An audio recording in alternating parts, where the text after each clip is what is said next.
அன்பு நேயர்களுக்கு எனது இனிய வணக்கங்கள். நம்முடைய சிம்ம ராசிக்கார நேயர்களே, இன்னைக்கு நாம வீடியோ பதிவுக்குள்ள முழுமையாயா போறதுக்கு முன்னாடி அந்த ஆறுமுகன் முருகப்பெருமான மனதார வேண்டிக்கிட்டு வீடியோவுக்குள்ள போகலாங்க.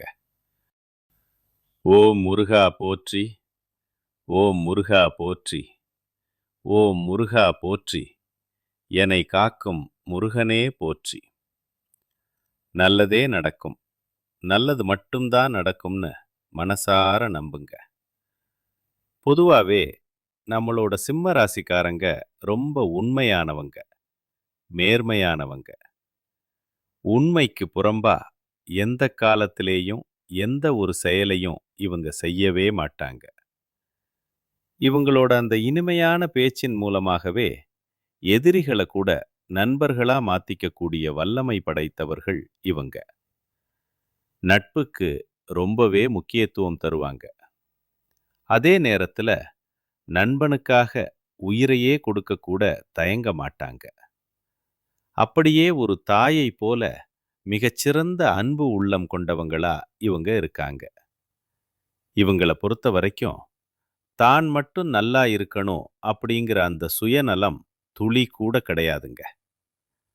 தன்னை சுத்தி இருக்கக்கூடிய எல்லோருமே நல்லா இருக்கணும் அப்படிங்கிற அந்த பொதுநல குணத்தோட தாங்க இவங்க வாழ்ந்துகிட்டு இருக்காங்க. இவ்வளவு அற்புதமான நற்குணங்களை கொண்ட சிம்மராசி உள்ளங்களே, எல்லாரும் எப்படிங்க இருக்கீங்களா?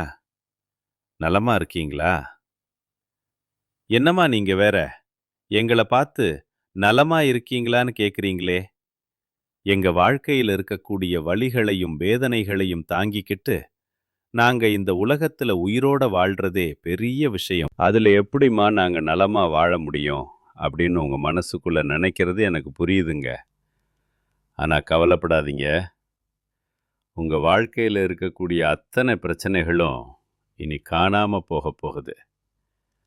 இந்த மாதம் ஏற்படக்கூடிய அந்த பிரம்மாண்டமான குரு பெயர்ச்சியின் மூலமாக உங்க வாழ்க்கையே ரொம்ப பிரகாசமா மாறப்போகுதுங்க. உங்களுடைய நீண்ட நாள் ஆசைகள், கனவுகள் எல்லாமே ஒன்னொன்னா நிறைவேறப் போகுது. உங்க வாழ்க்கையில இது நாள் வரைக்கும் இருந்த அனைத்து தடை தாமதங்களும் இனி பனி போல விலகி போகப் போகுது. உங்க கையில செல்வாக்கு உயரப்போகுது. உங்க வாழ்க்கையே ஒரு அழகான வாழ்க்கையா மாறப்போகுதுங்க.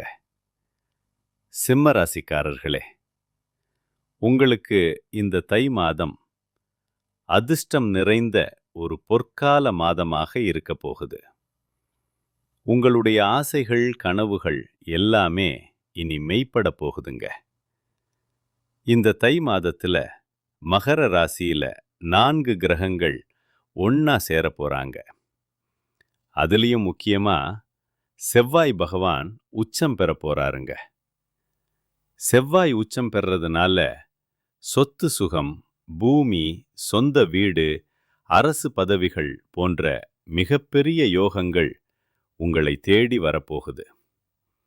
புதனும் சூரியனும் சேர்ந்து புதாதித்த யோகத்தையும் சுக்கிரனோட வரவையும் உங்க வாழ்க்கையில பலவிதமான நன்மைகளை வாரி வழங்கப் போகுது.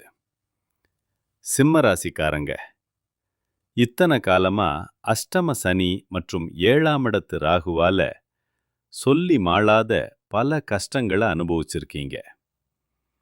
அஷ்டம சனிங்கிறது எதை கையில் எடுத்தாலும் தடை செய்யறதாவும், ராகு பகவான் எல்லாவற்றின் மீதும் ஒரு விதமான வெறுப்பை ஏற்படுத்துறதாவும் நீங்க மனசு உடைஞ்சு போயிருப்பீங்க. ஆனா அந்த சூழ்நிலைகள் இனி வரக்கூடிய காலங்கள்ல அப்படியே மாறப்போகுதுங்க. உங்களுடைய வாழ்க்கை ரொம்ப அருமையா அமைய போகுது.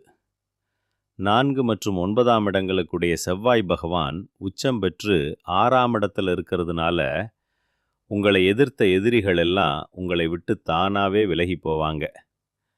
அலுவலகத்துல உங்களை டார்ச்சர் செஞ்சவங்க இனி உங்களை பார்த்தாலே பயந்து ஓடிடுவாங்க. உங்க வாழ்க்கையில இனி எல்லாம் நல்லதுதாங்க நடக்கும். இதனால நீங்க தைரியமா வாழ்க்கையில அடுத்த கட்டத்துக்கு முன்னேறலாம். எந்த விமர்சனங்களையும் எதிர்கொள்ளக்கூடிய அந்த மனப்பக்குவம் உங்களுக்குள்ள ஏற்பட போகுது. ஆனா ஒண்ணுங்க, சுக்கிர பகவான் மறைவதால தொழில்ல சில பிரச்சனைகள் வரலாம். கொஞ்சம் ஜாக்கிரதையா இருந்துக்கோங்க. கார், மீடியா, ஆடம்பர பொருட்கள் சம்பந்தப்பட்ட தொழில்கள்ல இருக்கிறவங்களுக்கு மனம் ஒருநிலைப்படாம போகலாம். வேலை செய்யாம லீவு போடலாமா அப்படிங்கிற எண்ணம் அடிக்கடி வந்து வந்து போகும். அதனால வேலை செய்ய வேண்டும், சாதிக்க வேண்டும் என்ற எண்ணத்தை மட்டும் மனசுல ஆழமா வச்சுக்கோங்க. 11க்குரிய புதனும் 3 மற்றும் 10க்குரிய சுக்கிரனும் 6ஆம் இடத்துல மறையறதுனால கம்பெனியை தாண்டி வேற சிந்தனை உங்களுக்கு இருக்கவே கூடாதுங்க. எதுக்கெடுத்தாலும் மேலதிகாரிகள் மற்றும் கம்பெனியோட அனுமதியை சரியா பெறணும். முக்கியமான ரகசியங்களை யார்கிட்டையும் வெளியில சொல்லக்கூடாது. உங்களுக்கும் உங்க வீட்டில் இருக்கக்கூடிய பர்சனல் லைஃபையும் வெளி உலகத்துல தயவு செஞ்சு பகிராதீங்க. 7ஆம் இடத்து ராகுவால பழைய உறவுகள் திரும்ப வர்றதுக்கு அதிக வாய்ப்பு இருக்கு. அதனால சிம்ம ராசிக்காரங்க ரொம்பவே கவனமா இருந்துக்கணும். வேலையை விட்டுட்டு கொஞ்ச நாள் ரெஸ்ட் எடுக்கலாம் அப்படிங்கிற எண்ணத்தை மட்டும் உங்க கனவுல கூட கொண்டு வந்துடாதீங்க. கம்பெனியில் லீவு கொடுத்தா சந்தோஷம், லீவு இல்லைன்னா முழு கவனத்தையும் வேலையில் செலுத்துங்க. இப்போதைக்கு வேலையை தக்க வச்சுக்கிறது தாங்க ரொம்பவும் முக்கியம். செவ்வாய் உச்சம் பெறதுனால இந்த தை மாதம் மட்டுமல்ல, இந்த வருடம் முழுவதுமே உங்களுக்கு பலவிதமான நன்மைகளும் மன மகிழ்ச்சியும் பேரானந்தமும் கிடைக்க போகுது. போட்டித் தேர்வுகளில் கலந்துக்கிட்டா வெற்றி பெற அதிக வாய்ப்பு இருக்கு. உங்களுடைய ஆசைகள், கனவுகள் எல்லாமே நிச்சயமா வெற்றியில தாங்க போய் முடியும்.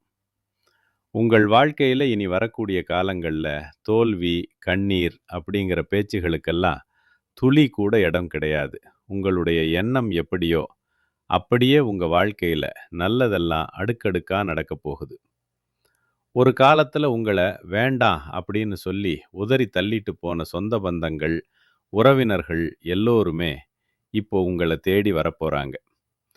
குலதெய்வம் எங்கேயோ இருக்குது, என்னமோ இருக்குது அப்படின்னு நீங்க வருத்தப்பட வேண்டாங்க.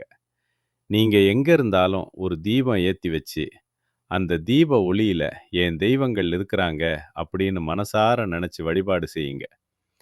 குலதெய்வமே தெரியாவிட்டாலும் பரவாயில்ல, வீட்டில் தீபம் ஏத்தி வச்சு ஏதாவது ஒரு நல்ல நாள்ல உங்க குலதெய்வத்தை நினைச்சு உருகி வழிபாடு செய்யுங்க. ஏன்னா குலதெய்வ வழிபாடு குலம் காக்கும், குலம் தழைக்கும்.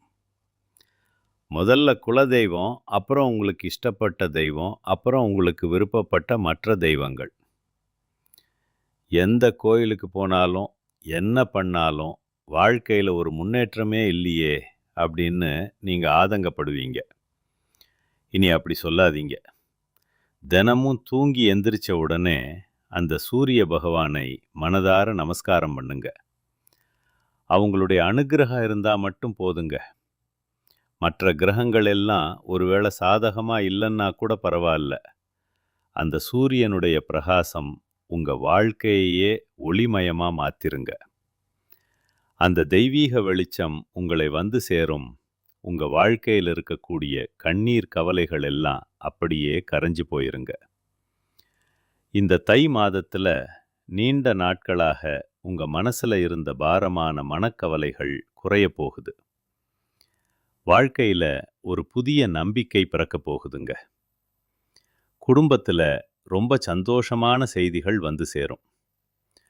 தடைப்பட்ட வேலைகள் எல்லாம் ஒன்றன் பின் ஒன்றாக நடக்க தொடங்க போகுதுங்க. பணவரவு ரொம்பவே மேம்பட போகுது. கடன் பிரச்சனைகள் எல்லாம் படிப்படியாக குறைய ஆரம்பிக்கும். ஒரு நல்ல மனிதரோட நட்பு உங்களுக்கு கிடைக்க போகுது. மற்றவங்க மத்தியில் உங்களோட மதிப்பும் மரியாதையும் உயரப்போகுது. உங்ககிட்ட மறைந்திருந்த திறமைகள் எல்லாம் இனி வெளிப்பட போகுது. வேலை மற்றும் வியாபாரத்தில் நல்ல வாய்ப்புகள் தேடி வரும். தேவையில்லாத உறவுகள் தானாகவே விலகி போவாங்க. மன உறுதி அதிகரிக்கும். உடல் நலத்தில் ஒரு நல்ல முன்னேற்றம் ஏற்பட போகுது. பழைய பிரச்சனைகளுக்கு தீர்வு கிடைக்கும். ஆன்மீக சிந்தனை அதிகரிக்கும். உங்களுக்கான சரியான முடிவுகளை நீங்களே எடுக்க தொடங்க போறீங்க. நீண்ட நாள் ஆசைகள் நிறைவேற அற்புதமான வாய்ப்புகள் வரும். வாழ்க்கையில ஒரு தெளிவு பிறக்கும். அதிர்ஷ்டம் சிறு சிறு வழிகள்ல உங்களுக்கு உதவப் போகுதுங்க. உங்களுடைய வாழ்க்கையில பலவிதமான மாற்றங்கள் வரப்போகுது. உங்களுடைய ஆசைகள், கனவுகள் எல்லாமே இந்த தை மாதத்துல நிறைவேறப் போகுதுங்க. உங்களை வேண்டாம் அப்படின்னு உதறி தள்ளிட்டு போன அந்த சொந்த பந்தங்கள் எல்லோருமே இனி வரக்கூடிய காலங்களில் உங்களை தேடி வருவாங்க. உங்கள் வாழ்க்கை ஒரு அருமையான வாழ்க்கையாக அமையப் போகுதுங்க. அதே சமயம் நீங்க இந்த தை மாதத்துல கவனமாக இருக்க வேண்டிய சில விஷயங்களையும் நான் சொல்லிடுறேங்க. எதையும் அவசரப்பட்டு முடிவு எடுக்கதை தவிர்ப்பது ரொம்ப நல்லதுங்க. கோவமா பேசாம சொற்களை கட்டுப்பாடோட பேசி பழகிக்கோங்க. பண விஷயங்கள்ல திடீர் செலவுகளை குறைக்கிறது ரொம்பவே நல்லதுங்க. கடன் கொடுக்கறதுலையும் வாங்குறதுலையும் கூடுதல் கவனத்தோட இருந்துக்கோங்க. தேவையில்லாத வீண் வாக்குவாதங்கள்ல ஈடுபடாதீங்க. உறவுகள்ல தவறான புரிதல் வராம எதையும் தெளிவா பேசி தீர்த்துக்கோங்க. உடல் நலத்தை ஒருபோதும் அலட்சியம் செய்ய வேண்டாங்க. தூக்கம் குறைவா இருக்க விடாதீங்க. நல்லா ஓய்வெடுங்க. பழைய கசப்பான பிரச்சனைகளை மீண்டும் மீண்டும் கிளற வேண்டாம். ரகசியமான விஷயங்களை யார்கிட்டையும் அனாவசியமா பகிர வேண்டாம். சமூக ஊடகங்கள்ல தேவையில்லாத பதிவுகளை தவிர்ப்பது ரொம்ப நல்லது. உணவு பழக்கத்துல ஒரு கட்டுப்பாடு அவசியம். நம்பிக்கை இல்லாதவர்களிடம் அதிக நெருக்கம் காட்ட வேண்டாம். முக்கியமா கையெழுத்து போடும்போதும் ஒப்பந்தங்கள்லையும் ரொம்ப கவனமா இருந்துக்குங்க. வாக்குறுதிகளை யாருக்கும் அவ்வளோ எளிதா கொடுத்துறாதீங்க. மனதை காயப்படுத்தக்கூடிய பழைய நினைவுகள்ல சிக்கி தவிக்காதீங்க. பொறாமை மற்றும் பிறரோடு ஒப்பிட்டு பார்க்கிறத முற்றிலும் தவிர்த்துருங்க. பயணம் செய்யும்போது கூடுதல் கவனமா இருந்துக்கங்க. பெற்றோர்கள் மற்றும் மூத்தவர்களின் அறிவுரைய மதிச்சு நடந்துக்கங்க. சில இடங்கள்ல தேவைப்படும்போது இல்ல முடியாதுன்று சொல்ல கற்றுக்கொள்ளுங்க. அப்பதாங்க நீங்க வாழ்க்கையில எந்த ஒரு பிரச்சனையிலையும் சிக்கி தவிக்காம நிம்மதியா இருக்க முடியும். இப்போ நம்முடைய சிம்ம ராசியில் இருக்கக்கூடிய ஒவ்வொரு நட்சத்திரக்காரர்களுக்கும் இந்த மாதம் தனித்தனியா எப்படி இருக்குன்னு விரிவா பார்க்கலாங்க. நம்முடைய சிம்ம ராசியில் இருக்கக்கூடிய முதல் நட்சத்திரம் மகம். உங்களுக்கு இந்த மாதம் எப்படி இருக்குன்னு பார்க்கலாம். மகம் நட்சத்திரக்காரர்களே, உங்க வாழ்க்கையில இந்த மாதம் ஒரு அதிசயமும் அற்புதமும் நடக்க போகுதுங்க. பலவிதமான துறைகள்ல உங்களுக்கு அமோகமான முன்னேற்றம் கிடைக்க போகுது. தெய்வ அனுகூலம் உங்களுக்கு பரிபூரணமா கிடைக்கும். பொருளாதார வளம் ரொம்ப சிறப்படைய போகுது. காரிய அனுகூலம் உண்டாகும். செல்வாக்குல நல்ல முன்னேற்றம் ஏற்படும்.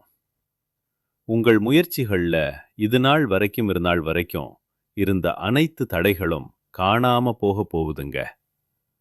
உங்களுடைய குடும்பத்துல இதுநாள் வரைக்கும் இருந்த தீராத பிரச்சனைகளுக்கு ஒரு நல்ல முடிவு கிடைக்கக்கூடிய மாதமா இது அமையும். திருமணம் ஆகாதவர்களுக்கு திருமண தடை நீங்கி கெட்டி மேளம் கொட்ட போகுதுங்க.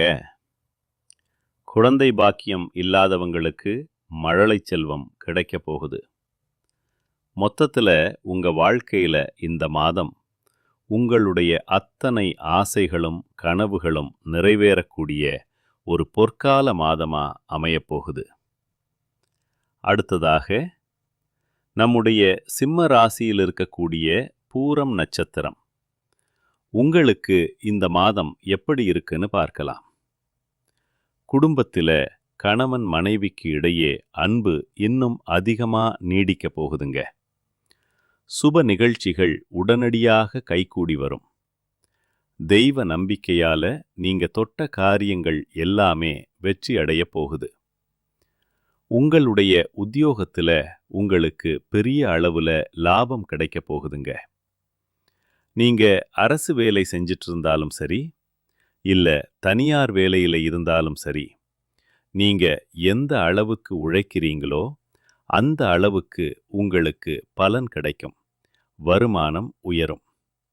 உங்க தகுதிக்கு ஏத்த அளவுக்கு சம்பள உயர்வு, பதவி உயர்வு இதெல்லாம் உங்களை தேடி வரும். குடும்பத்தில கணவன் மனைவிக்கு இடையே இருந்த அந்த ஈகோ பிரச்சனைகள் எல்லாம் இனி காணாம போயிரும். கணவன் மனைவி இருவருமே ஒருத்தர ஒருத்தர் புரிஞ்சுக்கிட்டு ஒற்றுமையான வாழ்க்கைய வாழ போறீங்க. உங்க கையில பணப்புழக்கம் அதிக அளவுல இருக்க போகுதுங்க. எனக்கு 30 வயசு ஆயிருச்சு, எனக்கு திருமணம் நடக்குமா நடக்காதா அப்படின்னு ஏங்கிட்டு இருக்கிற எல்லாருக்குமே இனி வரக்கூடிய காலங்கள்ல திருமண தடை நீங்கி நல்லபடியா கல்யாணம் நடக்கும். அடுத்ததாக நம்முடைய சிம்ம ராசியில் இருக்கக்கூடிய உத்திரம் 1ஆம் பாதம். உங்களுக்கு இந்த மாதம் எப்படி இருக்குன்னு பார்க்கலாம். உத்திரம் நட்சத்திரக்காரர்களே, உங்களுடைய பொறுப்புகளை மற்றவங்க கிட்ட ஒப்படைக்க கூடாதுங்க. உங்க வேலைய நீங்க தாங்க நேர்ல நின்னு செய்யணும். வியாபாரத்துல இது நாள் வரைக்கும் இருந்த போட்டிகள் எல்லாம் படிப்படியாக குறைய போகுது. நீங்க ஒரு சின்ன பொட்டிக்கடை வச்சிருந்தாலும் சரி, இல்ல ஒரு பெரிய டிபார்ட்மெண்ட் ஸ்டோரே வச்சிருந்தாலும் சரி, நீங்க போடுற உழைப்புக்கு ஏத்த லாபம் கண்டிப்பா உங்களுக்கு கிடைக்குங்க. புதிய தொழில் தொடங்கிறதுக்கான ஆர்வம் உங்களுக்குள்ள அதிகரிக்கும். உங்க கையில பணவரவு அதிகரிக்கும். உங்களுடைய தனிப்பட்ட தேவைகளையும் உங்களோட குடும்பத்தின் தேவைகளையும் நீங்க ரொம்ப சிறப்பா பூர்த்தி செய்து கொள்ள போறீங்க. உங்க குடும்பத்துல இது நாள் வரைக்கும் இருந்த அனைத்து பிரச்சனைகளுக்கும் ஒரு தெளிவான தீர்வு கிடைக்கக்கூடிய மாதமா இது இருக்குதுங்க. திருமணம் ஆகாதவங்களுக்கு திருமணம் நடக்கும். குழந்தை பாக்கியம் இல்லாதவங்களுக்கு குழந்தை பாக்கியம் கிடைக்கும். உங்களுடைய ஆசைகளும் கனவுகளும் முழுமையா நிறைவேறக்கூடிய மாதமாக இந்த தை மாதம் உங்களுக்கு அமையப்போகுது. நல்லதே நடக்கும். நல்லது மட்டும்தான் நடக்கும். நன்றி, வணக்கம்.